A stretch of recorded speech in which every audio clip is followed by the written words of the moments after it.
past is more precious to those who have more of it. Hey, scorecard a Yankee yearbook here. Ed Lucas hasn't missed an opening day at Yankee Stadium in 51 years. Has anyone given you any advice on that? He's a sports reporter covering a game he cannot see.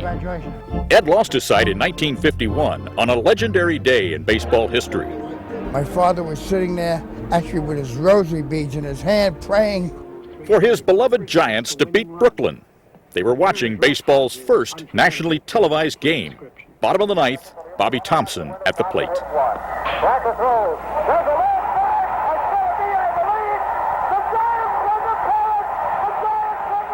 My father jumped up, he was screaming, I was screaming. Then running outside to celebrate, a 12-year-old twirling to TV cheers. Ed fired a fastball to a friend with a bat. Line drive came back and boom, hit me right between the eyes. Destroying his retinas. It was the end of the world. What could a blind person do? That was my biggest fear. The next year, Ed enrolled at St. Joseph, a boarding school for the blind in New Jersey. One snowy afternoon, his dad showed up to take him home for the weekend, knelt down to help him put on a pair of galoshes. But a nun stopped him. She said, he's only blind. He's not handicapped. And he can put them on himself. And when he puts them on himself, you can leave. And an hour and a half later, we left.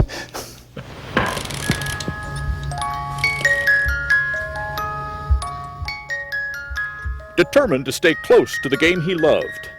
But memories only take you so far.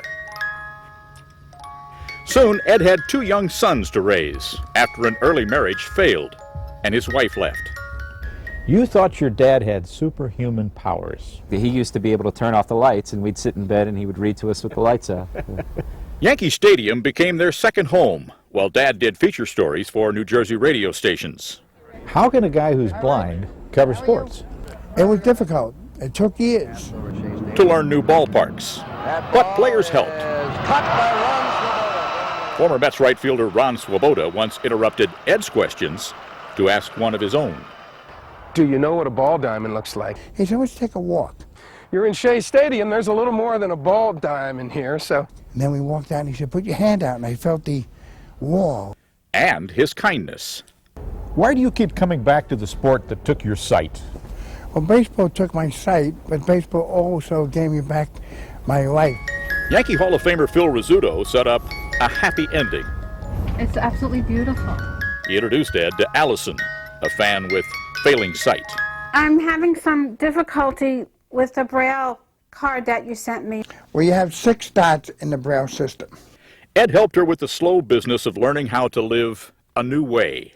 I say we talked on the phone for maybe a good 5 to 6 years. What? Yeah. And then one day he came into the flower shop. They started dating.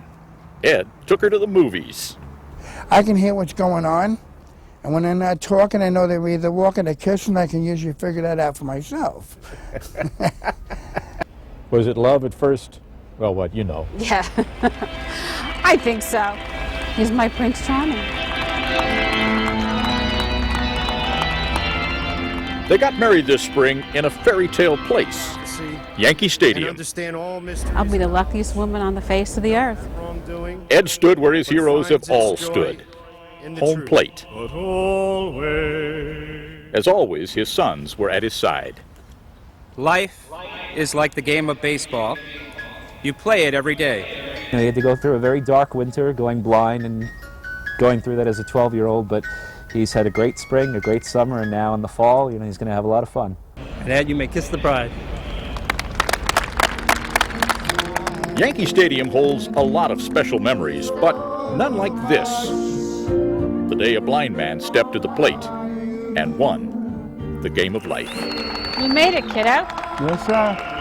For today, Bob Dotson, NBC News, with an American story at Yankee Stadium.